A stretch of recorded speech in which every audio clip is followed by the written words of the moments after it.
امام اہل سنت امام احمد رضا خان فاضل بریلی علیہ الرحمہ اپنی ایک ربائی میں فرماتے ہیں، ہوں اپنے کلام سے نہایت محظوظ، بے جا سے ہے المنت للہ محفوظ۔ قرآن سے میں نے نعت گوئی سیکھی، یعنی رہے احکام شریعت ملحوظ۔ اس ربائی میں آپ نے اپنی شاعری کے بارے میں بیان کیا کہ میں نے جو شاعری کی ہے، میں اپنی شاعری پر الحمدللہ خوش اور مطمئن ہوں، کیونکہ میری شاعری لا یعنی اور بیکار باتوں سے، بیکار چیزوں سے محفوظ ہے۔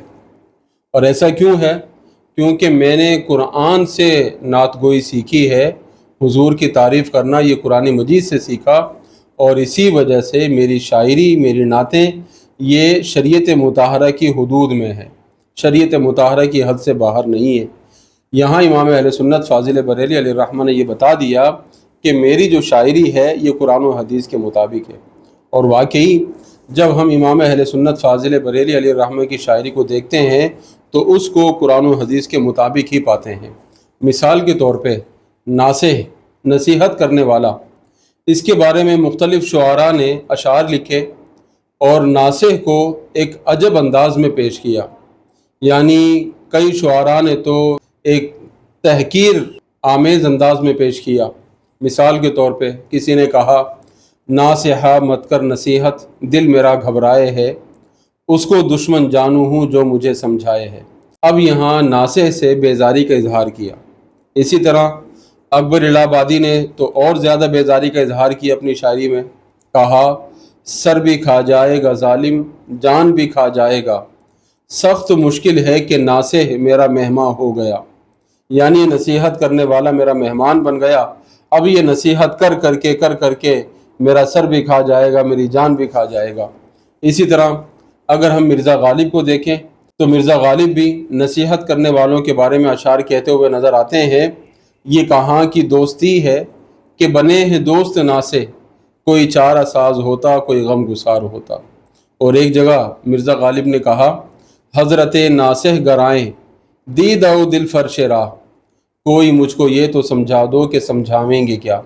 اب ان اشعار میں شعراء نے ناصح کو ایک عجیب انداز میں پیش کیا، یعنی اس سے ایک بیزاری کا اظہار کیا، اس سے ایک ناراضگی کا اظہار کیا۔ لیکن جو ناصح ہوتا ہے، نصیحت کرنے والا ہوتا ہے، وہ خیر خواہ ہوتا ہے، اس سے محبت کا اظہار ہونا چاہیے، اس سے ہمدردی کا اظہار ہونا چاہیے۔ خود نصیحت کی فضیلت قرآن مجید میں ہے، ناصح کے بارے میں قرآن مجید میں موجود ہے، احادیث میں موجود ہے، نصیحت کرنے والوں کے بارے میں موجود ہے۔ اب امام اہل سنت فاضل بریلی علیہ الرحمہ بھی ناصح کے بارے میں بیان کرتے ہیں کہ نصیحت کرنے والے کا کیا مقام ہے اور ہمیں اس بارے میں کیا اپنا رویہ اختیار کرنا چاہیے۔ تو امام اہل سنت فاضل بریلی علیہ الرحمہ بظاہر اپنے آپ سے مخاطب ہیں، لیکن در حقیقت یہ ہم جیسوں کے لیے خطاب ہے۔ آپ فرماتے ہیں، پند کڑوی لگے ناصح سے نہ ترش ہو اے نفس، زہر عیسیاں میں ستم گر تجھے میٹھا کیا ہے۔ اب یہاں امام اہل سنت کیا فرما رہے ہیں؟ پند کا مطلب ہے نصیحت، اور ناصح نصیحت کرنے والا، اور ترش کا مطلب بگڑنا، ناراض ہونا۔ تو امام اہل سنت اپنے نفس سے فرما رہے ہیں کہ اے میرے نفس، پند یعنی نصیحت تو کڑوی ہی لگتی ہے، بری لگتی ہے، اب تو ناصح سے نہ بگڑ، ناصح پر ناراض نہ ہو۔ پند کڑوی لگے ناصح سے نہ ترش ہو اے نفس۔ اس کے بعد فرماتے ہیں، زہر عیسیاں میں ستم گر تجھے میٹھا کیا ہے، یعنی جب گناہوں کی بیماری میں تو مبتلا ہو گیا، تو مریض بن گیا، تو بیماری میں پھر کوئی چیز اچھی نہیں لگتی، کوئی چیز میٹھی نہیں لگتی، بلکہ منہ کا ذائقہ کڑوا ہو جاتا ہے۔ کتنی ہی شیرینی چیز، کتنی ہی میٹھی چیز کھلائی جائے وہ کڑوی لگتی ہے۔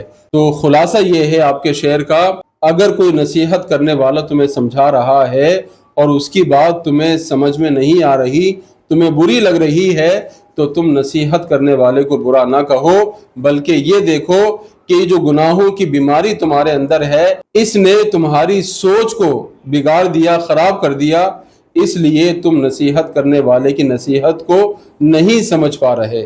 تو غور کریں کتنے خوبصورت انداز میں قرآن و حدیث کے مطابق آپ نے ناصح کا ذکر کیا، ایک طرف دوسرے شعراء ہیں جو ناصح سے بیزاری کا اظہار کرتے ہیں، اور ایک طرف امام اہل سنت ہیں جو ناصح کی ہمدردی بتا رہے ہیں اور اپنا قصور ظاہر کرتے ہیں۔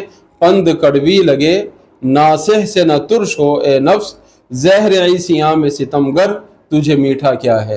کتنے خوبصورت انداز میں آپ نے اس بات کو بیان کیا۔